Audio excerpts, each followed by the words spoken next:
സ്വാതന്ത്ര്യത്തിന്റെ പടപ്പാട്ടുകാരനും മാനവികതയുടെ സ്നേഹഗായകനുമായിരുന്ന അല്ലാമ മുഹമ്മദ് ഇഖ്ബാൽ ഒരിക്കൽ പറഞ്ഞു, സ്വാതന്ത്ര്യം എന്നത് മനുഷ്യന്റെ രക്തധമനികൾ ഇരുമ്പ് പോലെ ഉറപ്പുള്ളവയാണ്.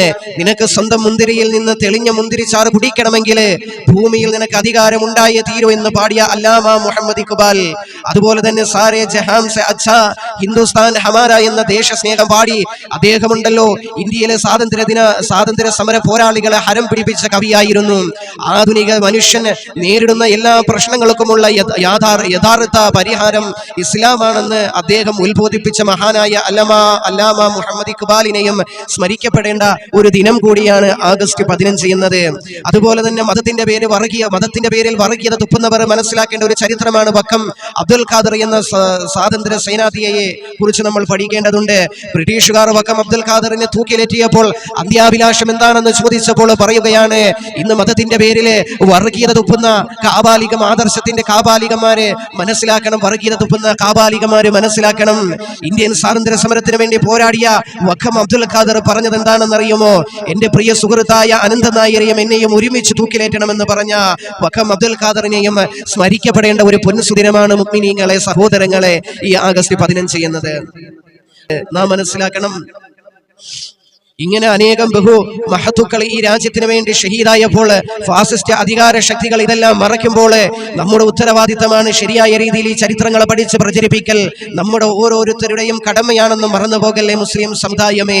അതുപോലെ തന്നെ നാം മനസ്സിലാക്കണം, ലോകത്തിലെ ഏറ്റവും വലിയ ഭരണഘടനയാണ് നമ്മുടെ ഇന്ത്യയുടെ ഭരണഘടന. അതുപോലെ തന്നെ ഇന്ത്യൻ പൗരന്മാരുടെ മൗലികാവകാശങ്ങൾ പ്രതിപാദിക്കുന്ന ഭരണഘടനയാണ്. 31 ഭാഗമാണ് ഏറ്റവും പ്രാധാന്യം. നാം മനസ്സിലാക്കണം, അതിലെ 25 മുതൽ 30 വരെയുള്ള ഇന്ത്യൻ ഭരണഘടനയുടെ വകുപ്പുകൾ മതസ്വാതന്ത്ര്യത്തെ പറ്റിയും മത ന്യൂനപക്ഷങ്ങൾക്കുള്ള പ്രത്യേക അവകാശങ്ങളെ സംബന്ധിച്ചുമുള്ളതാണെന്ന്, അതുപോലെ തന്നെ ഇന്ത്യയിലെ എല്ലാ പൗരന്മാർക്കും അവർക്ക് ഇഷ്ടമുള്ള മതത്തിൽ വിശ്വസിക്കുവാനും അതനുസരിച്ച് പ്രവർത്തിക്കുവാനും അതിൻ്റെ അകത്ത് പറയുന്ന സ്വാതന്ത്ര്യമുണ്ട്. ആ നിയമത്തിൽ പറയുന്നുണ്ട്, അതിന് സ്വാതന്ത്ര്യമുണ്ട് ഓരോ പൗരന്മാർക്കും ഇന്ത്യയിലെ. എന്നാൽ ഇന്നിവിടെ അതിന് സ്വാതന്ത്ര്യമുണ്ടോ എന്ന് നാം ചിന്തിക്കേണ്ടതുണ്ട്. ഒന്ന് ചിന്തിക്കേണ്ട പ്രിയപ്പെട്ടവരെ, ഇന്ന് ഇന്ത്യക്ക് സ്വാതന്ത്ര്യം ലഭിച്ചിട്ടും സ്വാതന്ത്ര്യം പാടെ നിഷേധിക്കപ്പെട്ട ഒരു വിഭാഗം ആളുകൾ കഴിഞ്ഞുകൂടുന്ന രാജ്യമായി നമ്മുടെ ഇന്ത്യ മാറുന്നു എന്ന് പലപ്പോഴും തോന്നിപ്പോകാറുണ്ട്. ചില ഫാസിസ്റ്റ് ഭരണകൂടം മൂലം നാം ചിന്തിക്കണം.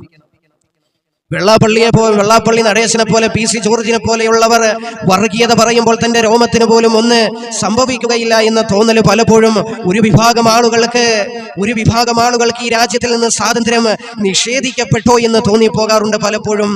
അതുപോലെ തന്നെ ഒരു സ്ത്രീയുടെ മാനത്തിന് പോലും വില കൽപ്പിക്കാതെ മണിപ്പൂരിലെ പാവപ്പെട്ട കുങ്കി സ്ത്രീകളെ ഉപദ്രവിക്കുമ്പോൾ ഈ രാജ്യത്തിൽ നിന്ന് ഒരു വിഭാഗം ആളുകൾക്ക് സ്വാതന്ത്ര്യം നിഷേധിക്കപ്പെട്ടോ എന്ന് തോന്നിപ്പോകാറുണ്ട്.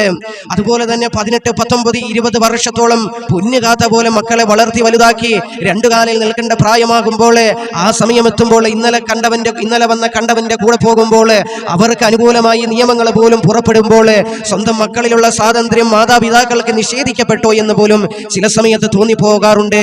നാം ചിന്തിക്കണം പ്രിയപ്പെട്ടവരെ, ഈ സ്വാതന്ത്ര്യ ദിനത്തില് ആഗസ്റ്റ് 15 ഇത്രയും കാര്യങ്ങളാണ് പ്രിയപ്പെട്ടവരെ സന്ദേശമായി